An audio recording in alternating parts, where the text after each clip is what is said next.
You wake up before the sun. Not because of an alarm, not because your boss expects you in an office at 9 a.m. There is no office, no emails, no meetings, no schedule hanging over your head before your eyes are even fully open. The fire beside you is still warm. A few people in your group are already awake. One is quietly sharpening a stone point. Another is feeding wood into the fire. Somewhere in the distance, you hear laughter. Somebody is telling a story from the night before. And then something strange happens. Nobody tells you what to do today. There is no job title, no career path, no resume, no concept of making a living in the way you understand it. For almost all of human history, jobs did not exist. Not just offices, not just factories. The entire idea that you would spend most of your waking life doing specialized labor for money is unbelievably new. Your ancestors lived for roughly 300,000 years before the first paycheck appeared. So what did they actually do all day? Because when modern people imagine prehistoric life, they usually picture non-stop survival, constant hunger, endless work, a brutal existence where every second was spent trying not to die. But the evidence tells a much stranger story. In 1963, anthropologist Richard Lee traveled to Botswana to study the Juhansi people, one of the last hunter-gatherer societies still living largely traditional lives. What he found surprised almost everyone. Adults spent about 15 to 20 hours per week gathering food. That's it. Roughly 3 to 4 hours a day. Not because they were lazy, because they simply did not need more. The rest of their time was spent talking, resting, making tools, telling stories, decorating objects, playing games, dancing, raising children, and doing something modern humans rarely experience anymore. Nothing urgent. And this is where the story gets fascinating, because ancient humans absolutely worked hard sometimes. A hunt could fail, winters could become deadly, injuries could kill you. Life was dangerous in ways modern people can barely imagine. But danger is not the same thing as constant labor. That distinction matters. Modern work has trained you to think productivity should never stop. If you sit still too long, guilt appears. If your calendar is empty, something feels wrong. But your brain did not evolve inside offices or spreadsheets or 40-hour work weeks. It evolved around campfires. So what filled human life before jobs existed? Well, first there was movement. Ancient humans walked constantly, not on treadmills, not for exercise. Movement was simply woven into daily life. People traveled to gather berries, check traps, search for water, visit nearby groups, or follow migrating animals. Some hunter-gatherer groups walked 5 to 10 miles per day without thinking much about it. But here's the important part. They were not separating life into categories. Today, you work out, then socialize, then work, then relax. Ancient life blurred all of it together. Walking to collect food was also conversation. Repairing tools was also storytelling. Watching children was also teaching. Life was integrated. Modern life is fragmented. And archaeologists keep finding evidence that ancient humans spent enormous amounts of time on things that had nothing to do with survival at all. In 1994, explorers discovered the Chauvet Cave in southern France. Inside were paintings over 30,000 years old. Horses, lions, rhinos, hands pressed against stone walls. The paintings were beautiful, not useful, beautiful. And that creates a strange question. Why would humans struggling to survive spend precious hours making art deep inside dark caves? Because survival was never the only thing humans cared about. Even in harsh conditions, people still wanted meaning, music, beauty, identity, ritual. Archaeologists have found shell beads transported over 100 miles inland.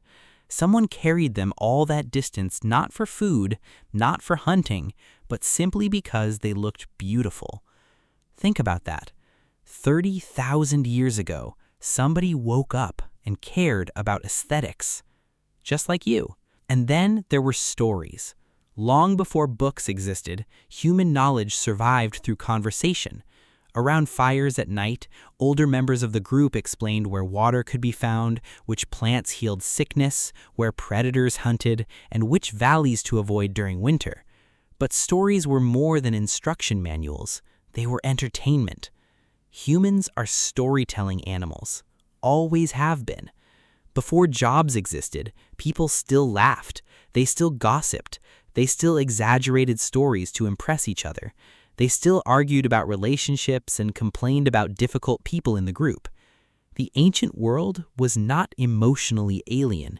It was deeply human. In fact, one of the biggest misconceptions about prehistoric life is the idea that humans were miserable until civilization arrived. Now, obviously, modern medicine changed everything. Infant mortality was brutal in ancient times. Infections that are harmless today could become fatal. A broken leg could destroy your future. Nobody should romanticize that reality. But socially, many anthropologists believe hunter-gatherers often experienced levels of community modern people rarely find. And there's evidence for this. At Shanidar Cave, researchers discovered the remains of a Neanderthal man who lived around 45,000 years ago. He had severe injuries. One arm was crippled, he was partially blind, yet he survived for years. That means somebody helped him, fed him, protected him, waited for him, not because they gained something from it, because humans take care of each other. And this changes how you see prehistoric life entirely. These were not isolated cavemen wandering alone through empty wilderness. Humans survived because they formed tribes, small, deeply connected social worlds where everybody knew everybody else. You did not need networking. You needed belonging. So what changed? Why did modern life become centered around jobs? The answer begins around 12,000 years ago. Agriculture. At first, farming seemed like a miracle. Instead of constantly moving, humans could stay in one place. Crops could be stored, villages could grow, population exploded. But farming also changed the human relationship with labor forever. Hunter-gatherers usually worked in bursts, intense effort followed by downtime. Farming was different. Fields demanded constant attention. Planting, watering, harvesting, protecting crops, storing grain, repairing fences. For the first time in history, humans became tied to schedules created by land. And then came surplus. Once food could be stored in large amounts, something entirely new appeared. Inequality. Some people controlled more resources than others. Cities formed, governments formed, armies formed, and eventually jobs formed. Not immediately, of course. This process took thousands of years, but slowly human labor became specialized. One person farmed, another made pottery, another became a soldier, another collected taxes, and eventually your survival no longer depended directly on nature. It depended on economic systems. That shift changed human psychology in ways we still feel today, because your brain still carries instincts from a world without modern work. This is why sitting indoors all day can feel strangely exhausting, why long conversations around a fire feel calling, why people dream about escaping into nature even after centuries of civilization. Part of you still remembers an older rhythm. And here's something even stranger. Many hunter-gatherer societies did not understand the modern idea of endless accumulation. Anthropologist Marshall Salins called some hunter-gatherers the original affluent society, not because they had wealth, but because their desires remained relatively small. If you only need enough food for today and tomorrow, life looks very different. Modern economies survive by convincing you to constantly want more. More status, more productivity, more possessions, more optimization. Ancient humans wanted things too, of course, but endless economic growth was not the center of existence. Relationships were, rituals were, stories were. And maybe that explains something uncomfortable about modern life. Today, many people spend most of their waking hours working jobs they do not enjoy to buy things they barely have time to use. Your ancestors would probably find that bizarre, not because they were primitive, because they measured wealth differently. We tend to imagine history as a straight line of progress, ancient bad, modern good.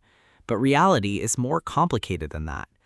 Modern life gave us medicine, safety, electricity, and the ability to communicate across the planet instantly. Those things are extraordinary. But something was traded away too. Time. Unstructured time. Communal time. Meaningless wandering time. Sitting around the fire doing absolutely nothing time.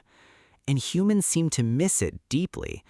That's why phrases like escape the rat race resonate instantly. Why camping feels psychologically restorative, why people fantasize about quitting everything and disappearing into a cabin somewhere. Your nervous system was shaped in a completely different world, a world before performance reviews, before LinkedIn profiles, before alarm clocks, before jobs. And maybe the strangest part of all this is realizing how recent modern work really is. If the entire history of humanity were compressed into 1 year, your office job would appear in the final few minutes before midnight on December 31st. Everything before that was something else entirely. For hundreds of thousands of years, humans woke up each morning without career anxiety hanging over them. Life was dangerous, yes, uncertain, absolutely, but it was also social, physical, flexible, deeply connected to nature and to other people. So the next time you check your emails before even getting out of bed, remember this. For most of human history, nobody woke up asking, "What do I do for work?" They woke up asking something much older. Who do I spend today with?